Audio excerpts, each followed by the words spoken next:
It hasn't been too long since I talked about Amphibian on this channel, and it only makes sense to head into its sister show, The Owl House, a show that has been praised to death for amazing animation, great plot and world building, great representation, and generally pushing the boundaries of what can be accomplished in animated shows for all ages. And now we're gonna see if all of those praises are well deserved. Without further ado, let's first briefly discuss the first episode of this show, A Lying Witch and a Warden. This episode is one that I honestly feel very lukewarm about. For every praise that I can give it, there's usually a but at the end. Some of the jokes here are really funny, but others, yeah, they're not the greatest. The theme about weirdos standing up together is cool, but they hammered in the point so hard with no attempt at subtlety that by the end, I just want some of the characters to shut up. I'm sorry, I'm not trying to start off this video so negatively, but I'm just not the biggest fan of this episode. For what it's worth, it did a decent job introducing the Boiling Isles and the main characters, so that's worth something, right? Oh, and also, this episode has a certain foreshadowing that is just so clever, but I can't exactly mention it yet, so I guess I didn't start the video in the most positive way possible, so let's change that. Let's talk about the main characters here, starting off with Luz. Luz is really the perfect protagonist for this type of show. As a modern day story about someone getting transported into a magical world, it makes sense for the protagonist to be someone who is into fantasy, who expects to see magical tropes and all that. She makes for a great character for the audience to connect to. I also think it's great for the second episode of the show to completely and immediately subvert fantasy tropes. Prophecies have been a thing in fiction for a while. Some characters are the chosen one, some characters are destined to fight and all that. However, in reality, none of that actually exists, obviously, and this actually kinda turns into a neat lesson for Luz. Ida says it best, so I'm just gonna let her say it.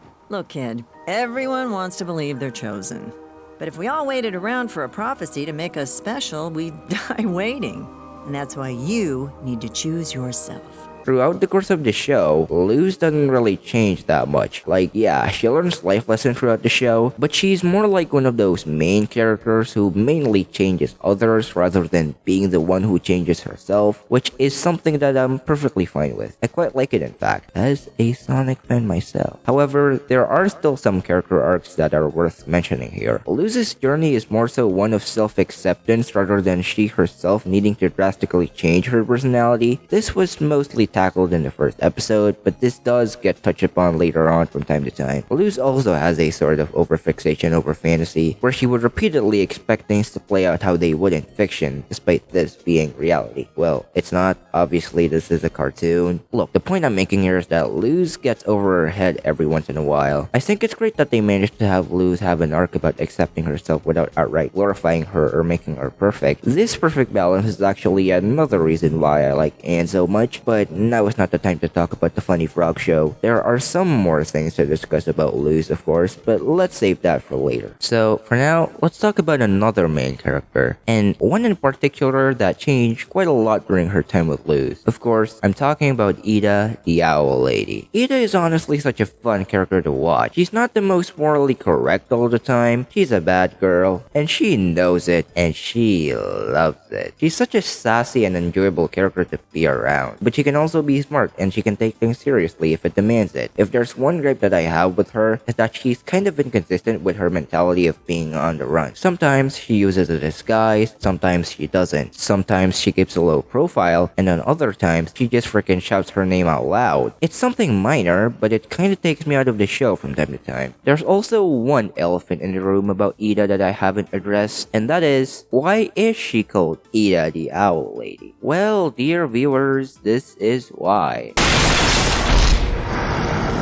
Ida has a curse, and that curse turns her into the Owl Beast. She doesn't remember where or how she got it, she only has a vague memory of a figure who cursed her. The curse is weakening her magic, and is only getting worse as the days go by. And the only way that she can prevent herself from becoming the Owl Beast is by drinking these elixirs. The curse here, I think, is an intriguing plot point, one that will get explored as we go along. But I can't exactly say much about it until we get to the season finale, so yeah. So, for now, let's talk talk about how Luz changed Ida. When they first met, Ida just saw Luz as a tool to help her, per se. I mean, her business is selling human objects, and who better to promote her business than a human? And it turns out that she also needs Luz to go through a portal that only humans can go through. However, throughout this mission, they grow a fondness for each other. And then of course, Luz decides to stay in the Boiling Isles because, well, for someone like her, when given the choice between an exciting fantasy world and summer camp, the choice is pretty obvious. Ida promises Luz to teach her magic, but it kinda turns into an empty promise for a while. Ida taught Luz some things, but not a lot. That said, she does show genuine care for Luz, as she worked hard to lift the ban up from Luz and enroll her to Hexside. I also really like that this happens in the 9th episode of the show, so we had time to get to know these characters and Hexside. Speaking of characters, let's talk about the third main character here, King. King is really cute. He isn't exactly a deep character, not yet in the season anyways, but there's something so fun about seeing him think of himself as this tyrannic ruler that everyone must bow down to, juxtaposed with his cute appearance. I also really enjoy a lot of the episodes focused on him, like Sense and Insensitivity, which dives into King's lack of ability to work together, collaborate, compromise, and all that, which makes sense for his character. And really small problems showing King not really being taken seriously, which again makes sense as sometimes people just won't take you seriously because you're younger. I kinda relate to King here because the same thing kinda happened to me when I was a kid, but I digress. And then there's also Hootie.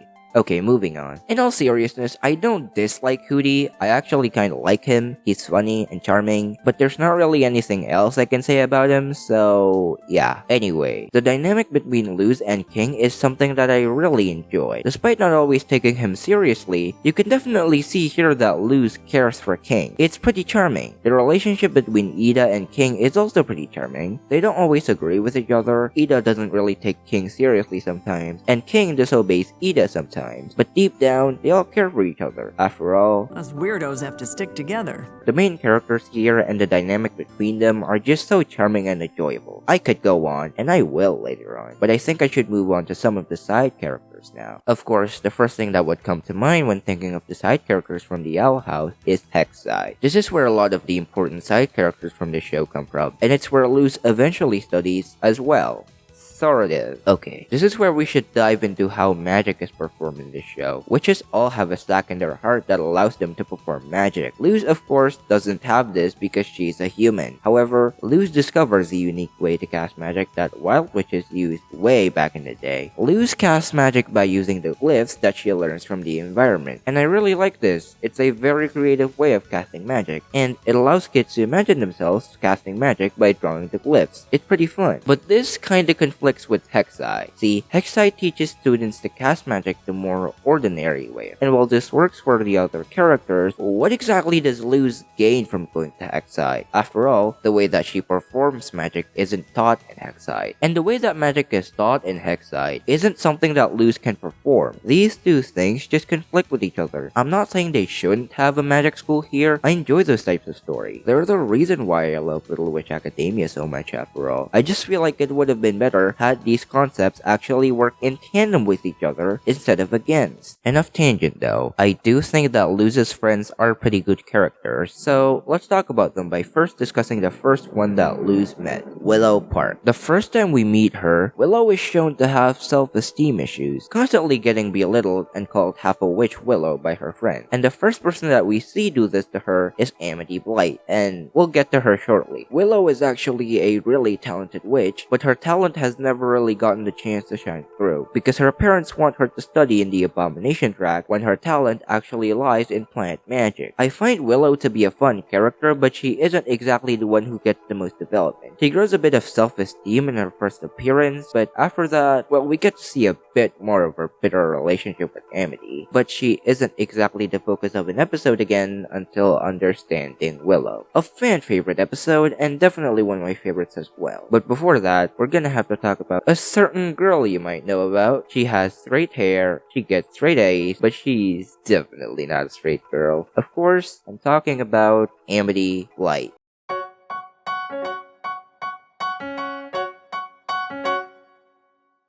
I don't think I'm saying anything new when I say that Amity Blight is my favorite character in the entire show. I may be repeating some, if not a lot of points that you've heard before, but honestly, I just want to gush about her. We first see her in I Was a Teenage Abomination in the aforementioned scene where she was making fun of Willow. At first, she's shown as a typical cartoon, high school profile, bullying the shy kid, all that stuff. But in the next episode, we see her in Convention. Here, we get to see more of her passion, how she wants to enter the Emperor's Coven and all that. And we also get to see her grow a bit of respect for Luz. The next time we see her is in Lost in Language. First off, I like the scene where we see Amity reading a book to the kids. It shows us a bit of her soft side and is a good indication of where her character is gonna go from here. And then we see Amity's twin sibling, Edric and Emra, invite Luz to see some of Amity's secrets and expose it. Luz disagrees with this, but then Amity comes in at the wrong time and takes it all in the wrong way. I mean, it makes sense. At first, she just saw Luz as this human that Willow used to cheat, but then she saw a little more of Luz in Convention and grew a bit of respect for her, but Luz also kind of embarrassed her, and now she's unsure of what to think of Luz, as demonstrated by her diary entries. Eventually, at the end, they all apologize to each other, but they don't immediately become friends. They don't immediately get close, which makes sense. A lot has happened thus far, and it's gonna take a while to process. The next time we see her is in Adventures in the Element. Here, she has definitely become friends with Luz, and has become less arrogant. Her relationship with her siblings is also better, although siblings are just gonna be siblings at the end of the day. They go on a fun adventure together, and yeah, it's safe to say that both of them are friends now. And then we see her on the first day, and So you two go to the same school now. That doesn't change anything.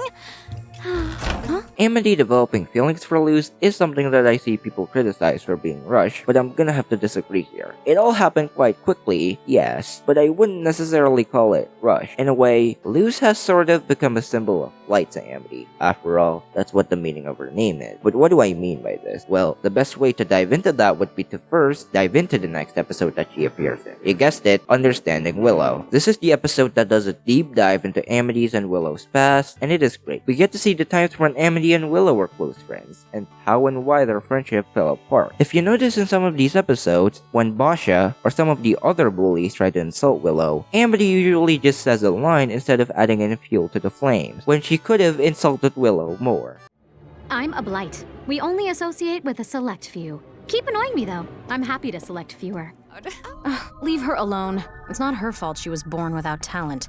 Well, it turns out that Amity's abusive parents forced Amity to cut ties with Willow, and instead be friends with people like Basha, who she never actually liked. The reveal of all of this is so emotional and gets me every time. Through the animation and voice acting, you can feel the regret and guilt that Amity has felt throughout the years. Willow's sadness, anger, and sense of betrayal. And after it all goes down, Willow and Amity don't immediately become friends. With Luz, it was easy enough to move aside some bad encounters and make up with each other. But Willow and Amity have years worth of baggage to process, and they're gonna have to work to earn their friendship back. It may happen eventually, but it's gonna take some time. As we see Amity sticking up to Willow this season, and still work to fix their relationship in the next season. Speaking of relationships, okay, yeah, let's talk about Enchanting Grom, Fright. The episode that almost doubled the size of the fan base over a day. And deservedly so, because I'm gonna be honest with y'all, this is probably my favorite episode this season. So, of course, I'm gonna gush about it. In this episode, Luz and Amity must fight off Grom, a monster that can show anyone their worst fear. A literal nightmare monster. At first, Amity was assigned to do this on her own, but then Luz offers for Amity to have Luz replace her. And this showcases a trait of Luz that I haven't mentioned yet up to this point, her tendency to put others before her, for better or for worse. Here, she offers to replace Amity as Grom Queen, even though the risk is to face her worst fear. However, she doesn't even fully understand what facing her worst fear even means. Her thought process was basically to protect Amity and to get Amity away from her pressures. This isn't the first time that something like this has happened. In Convention, the reason that she challenged Amity in the first place was because she bullied King, and in the next episode, a similar thing something happens, but we'll get to it when we get to it. The point is, Luz often tries to help others, which is a good character trait, but often sacrifices herself in the process. It's interesting to observe and talk about something like this, and we'll definitely be getting back to this talking point and expand upon it in the next video. Now, Luz thinks she's fully aware of what her worst fear is, but as we get to see, she totally isn't. Early on in the episode, we see that Luz is afraid of texting back to her mom more than with just emojis. Reason being that, of course, she's constantly anxious thinking about how her mom would feel if she knew about all of this fantasy stuff. And when you know it, that's Luz's actual worst fear. Luz fails to face her own fear, and she feels really guilty about this when she really doesn't need to. She's a 14-year-old girl. It's not her fault that she can't face her own fear. Most adults aren't even capable of doing that. Amity eventually tries to save Luz, admitting that she should have faced her own responsibilities, and then Grom eventually shows Amity's worst fear, and it is getting rejected by someone. After seeing this, Luz tries to comfort Amity by telling her that she'll go to Grom with Amity instead. So they both have a dance to defeat Grom, fittingly enough, and man oh man, this scene here is absolutely fantastic. Something that I haven't mentioned yet is that this show is known for having beautifully animated fight scenes that are an absolute treat to watch. That, and this scene being backed up with amazing music as well, it is great.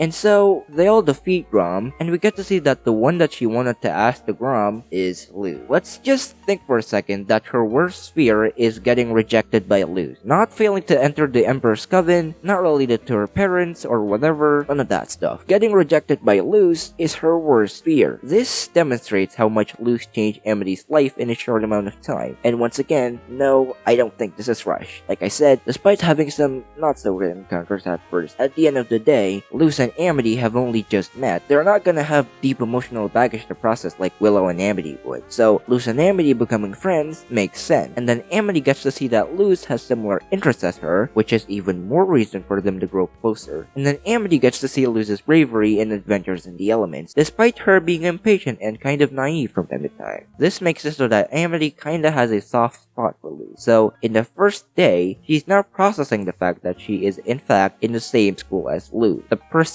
who she became close friends with in such a short amount of time against all odds. Well, that's gonna be a lot to process. And then when we see them together again and understanding Willow, Luz helps her again by helping her reconnect with Willow and accept some parts of her past better. And let's reiterate, at this point, Luz has helped Amity to become less arrogant, connect with her siblings better, have someone to talk to about her niche interests, and reconnect with a former friend. Yeah, I can see why she would develop a crush over someone like that, and I could go on and on about this episode, but we've gotta move on at some point. If you want a deeper dive on this episode, its history, and its effect on the fanbase, well, I recommend checking out Breezy's video on this episode. It's a pretty good watch, and in case you haven't seen it, check it out after you finish watching this video. Alright, I'm not trying to make this video into an episode by episode affair, but I have to talk about the next episode as well. Wing it like witches. I mean, let me tell you, August 2020 was an eventful time to be an Owl House fan. Anyways, in this episode, we get to see Willow's self-esteem issue get tackled again. Basha is so over the top in this episode. I love it. Amity making an attempt to help the others is nice. Amity crushing over Luz is cute. And I really like the scene where Luz realizes that she can't compare real life to fiction all the time. This goes back to Witches Before Wizards, where Luz actually believed that she was the chosen one and all of that. One of the arcs that Luz goes through is that of separating reality and fantasy. From expecting Boiling Isles to be this magical world that'll solve all her problems, to actually see it for what it is, a similar world to her own, now with some magic antic. But that's all I have to say for this episode, and by extension, the side characters at Hexside. So, let's talk about the overarching plot in this season, shall we? This season is more episodic compared to the more plot-driven season 2, but continuity is there, and there are still a lot of things to discuss when it comes to the plot. So, let's get into it. One of the most important things when it comes to the world building of the show is the Coven system. Basically, the Coven system is a system to categorize magic in the Boiling Isles. Once you've been assigned to a coven, you're only going to be able to perform the magic that's relegated to that coven. There are some other smaller covens, but the main covens are the Healing Coven, Bard Coven, Illusionist Coven, Oracle Coven, Plant Coven, Potions Coven, Construction Coven, Abomination Coven, and the Peacekeeping Coven. I don't know how I got all of that in one take. The only exception to the rule is the Emperor's Coven, the highest tier of covens allowing witches to perform all types of magic. Now, this all seems sketchy, and it is, but we're gonna save that for later. For now, let's see how this affects the characters, and there's no better way to start than with the main characters themselves. Luz is someone who wants to learn a bit of all types of magic,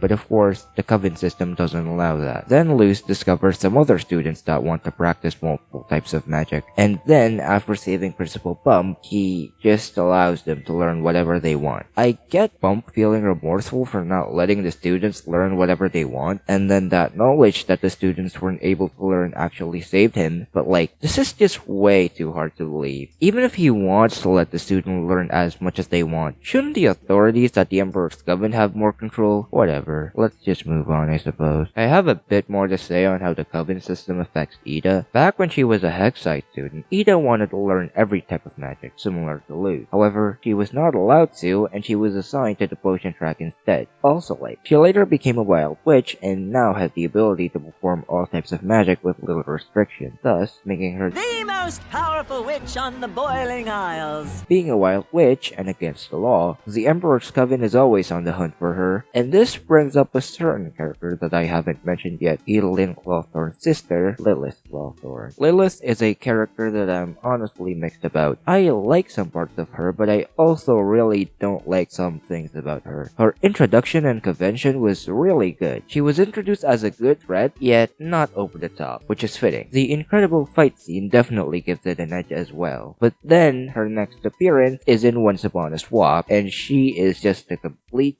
joke in this one. Well, let's give her the benefit of the doubt, since this is a less than stellar episode and she's not the only character that turned into a joke in this one. So let's look at her next appearance in Sense and Insensitivity, and we get some sweet character moments here, showing that Lilith genuinely cares for Ida and wants her to join the Emperor's Coven on her own, and this is where my opinion of her kinda becomes conflicted. On one hand, this is an interesting character trait because she genuinely believes that the Emperor's Coven is gonna help Ida, and honestly, considering what we see later in the show, and even now with how much hold the Emperor has over the Boiling Isles and how trusted the Coven system is, who can blame her? She's just another victim of the Emperor's manipulation. On the other hand, making her this joke of a villain whose success rate is as high as Team Rocket, and then expecting me to believe that she is the strongest witch in the Emperor's Coven? Well, that's going a bit too far for my liking. Perhaps an episode or two where she is posed as a threat after a convention before having the characters face Lilith again would be nice. And I think the best way to continue the stalking point would be to head straight into the finale. Alright, do I have anything more I can say before I get to the finale? Oh yeah, cause he's a fun little side character that doesn't do much in the season aside from one episode, and I'm saving him for the next video. So yeah, without any further ado, let's start with the first episode of the two-part finale, Agony of a Witch. Agony of a Witch is a very solid episode to set up the climax of the season. We get to see the characters' arcs and relationships pay off, a shocking plot twist is revealed, we have Emperor Bellows making an intriguing first impression here, we have an amazing fight scene, and by the end, the stakes are at an all-time high. Firstly, we get to see how much everyone in the main cast has grown so close to each other, so attached to each other. After an entire season of getting to know these characters and seeing them all interact and bond with one another, it all feels well earned. I love seeing Ida make the escape for Luz, or King attempting to surprise Luz. Ida has truly become a mother figure to Luz, in the same way that King has kind of become a sort of younger brother to Luz. The scene just feels so heartwarming, and sets up the climax pretty well. And then we get to see that Ida's curse is getting worse. The threat of this curse becomes even bigger, as now Ida is going to have to start restraining her magic use, as if she doesn't, she can be stuck as a bee. I think you know where this is going. In typical Luz fashion, she tries to think of a way to help, and comes up with the idea of stealing the healing hat during her school trip to the Emperor's palace. While all of this is happening, the Emperor is starting to get a little tired of Lilith's failure. And we need to stop here for a second because this is Emperor Bellows' on-screen debut, and man does he make a lasting first impression.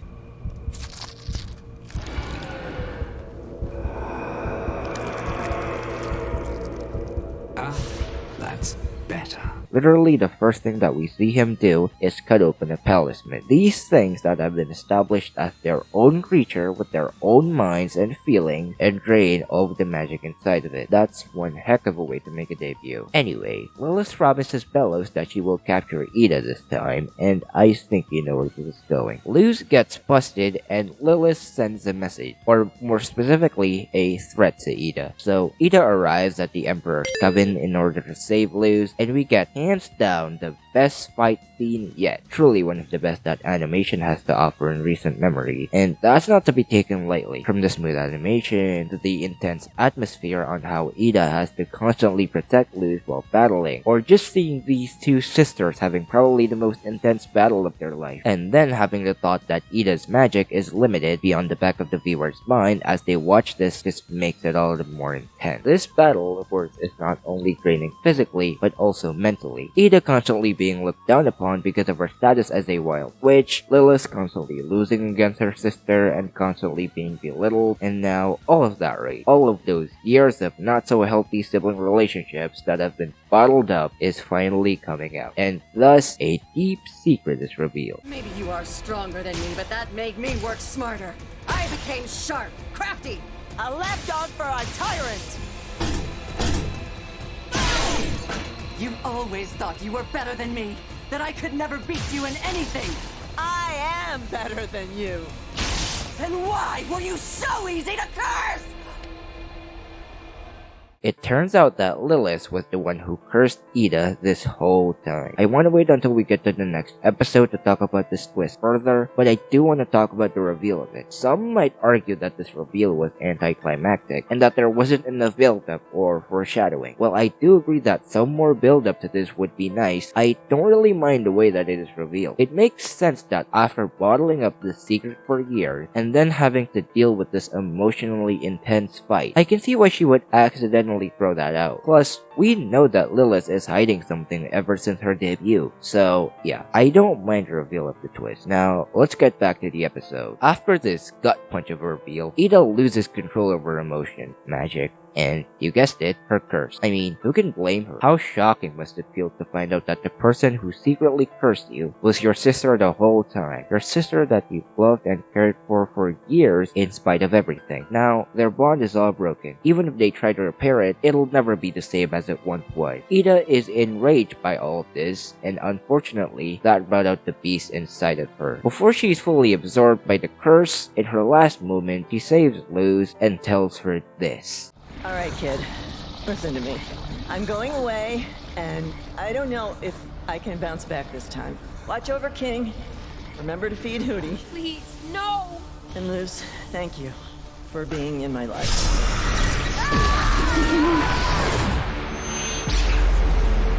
This moment always gets me. Luz has turned Ida from nothing but a petty thief to a respectable mother figure. That power she used to just waste, now she's using it to protect, and protect she shall as she turns into the Owl Beast, right as she commands Owlbird to save Luz. And finally, we get to see Luz slowly walk back to the Owl House, and then we get to see the sad shot of it to end the episode off. To be continued. What a way to go out. Agony of a Witch is an amazing episode. I don't feel like I need to say more about it by this point, so let's just see how the story continues by heading straight into Youngblood Oak Souls. Youngblood Oak Souls is certainly an interesting one, because while I don't think it's a bad episode, it definitely leaves a lot to desire, especially as a season finale. Let's start with the good stuff. First of all, I like the character growth of Luz here. She went from having weak nerd arms to casting some powerful spells. Okay, maybe not the best analogy, but you get the idea. I also like the backstory of Ida and Lilith that we get here. Okay, let's talk about the curse now. Lilith did indeed inflict the curse on Ida, but she had her reason. Basically, despite being younger than Lilith, Ida was about as skilled as her. So these two sisters were told to battle each other, and only one can enter the Emperor's Coven. Lilith decided to put a curse on Ida, calling it a necessary sacrifice. Except when it's revealed that it isn't, because Ida refuses to fight Lilith, basically giving her a free victory. But the curse has been set, and now there's no going back. I actually really like the twist here, as it shows the amount of control that the Emperor has over the witches, which is something that will we'll definitely go back to in the next season. And by extension, this shows off how Lilith is a victim of the Emperor's manipulation. While what she did wasn't exactly right, and she still needs to do her own work before she can finally be redeemed, this definitely shows off a more sympathetic side of her, and I actually really like the way that it's handled here. Well, that is, with a cat. This episode has one fundamental flaw that can ruin the viewing experience, and that is the pacing. This has got to be one of the most rushed episodes of this show, if not the most. Plot points are thrown every single minute with no time to breathe or digest what's happening. For example, 1 second we're trying to show the sympathetic side of Lilith, but before we can digest any of that, we're already facing off against the Emperor. You heard this line? I don't know. This is all happening so fast. Yeah, that pretty much describes the problem with this episode. There are also some other questionable things here. For example, how the heck does Luz suddenly know how to use a staff? I like showing her growth with the glyph magic earlier, but this just comes out of nowhere. She has never used a staff at any point before. Never. How is she suddenly this good at using one? Even if she's only using it to control the glyphs, doesn't she need to practice with it a little? In spite of everything, I still like the ending of this episode, so that's worth something. Lilith shares the curse with Ida, effectively lessening the impact of it, and now the stakes are higher than ever before. Luz burned the portal door earlier in order to protect Earth from Emperor Bellows, so now she has no way of accessing Earth. Granted, she doesn't really need to currently, but there's definitely a difference between not needing to and not having the ability to. And secondly, while the curse isn't as bad as it was, it still stripped Ida and Lilith away of their magic, so they're gonna have to learn a new way of performing magic. Of course, you all know what that means. And with that, the Owl House Season 1 comes to a close. Well, that was a lot to go through. I've said many positive things about this season, and deservedly so, but at the same time, this season has a lot of weak points that just can't be ignored. The pacing of some of the episodes can be a bit weird, the world building can be a bit weak sometimes, and to ignore some of the inconsistencies, sometimes you really just have to stretch your suspension of disbelief. At the end of the day, the Owl House Season 1 is great, but it falls short of reaching its full potential. That said, I wouldn't moan too much about it, because like I said, the season is still great, and if anything, it only gets better from here.